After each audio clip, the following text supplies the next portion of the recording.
While Percy was away, Terence had done all the shunting in the yard. "Adaptable," he boasted. "That's what my owner says I am. Go anywhere, do anything, that's me.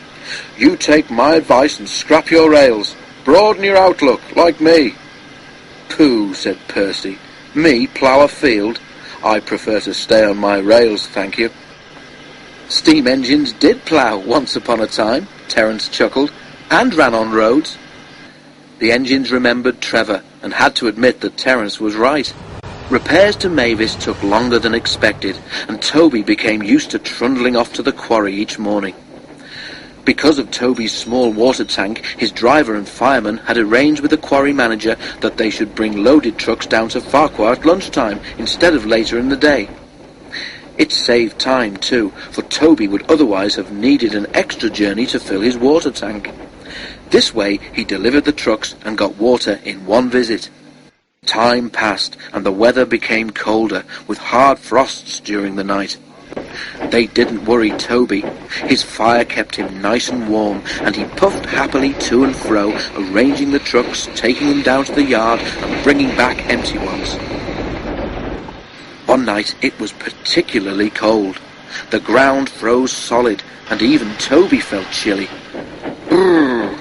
He shivered as he left the shed and set out, light engine, along the line towards the quarry. When the ground freezes, it swells. At the road crossing, where Mavis had had her accident, the frost had swollen earth in the ruts beside the rails so much that Toby's wheels were lifted clean off the track. There was a crunching noise, a rumbling, and Toby began to shudder. He was horrified. "Oh, he exclaimed. "What's happening?"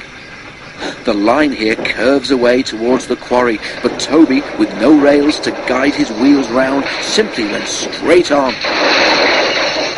Toby was not going fast. "Whoa there, Toby," said his driver at once, and put on the brakes as hard as he dared. Shakily, Toby came to a stop with all 6 wheels firmly on the roadway. "Oh dear," he said, looking at the grass verge in front of him. "Now what?" His fireman jumped down. "No problem," he said. "With care we can have you back on the rails in no time." "I don't see how," said Toby, sadly. Directed by the fireman, the driver carefully reversed Toby along the ruts his wheels had just made. At last, with a thud and a jolt, Toby felt the rails safely beneath his wheels once more. He heaved a sigh of relief. "Well done, Toby," said his fireman.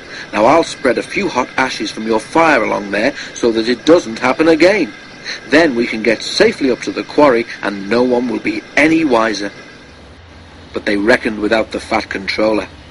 When Mavis was home after being mended, he came to see the engines.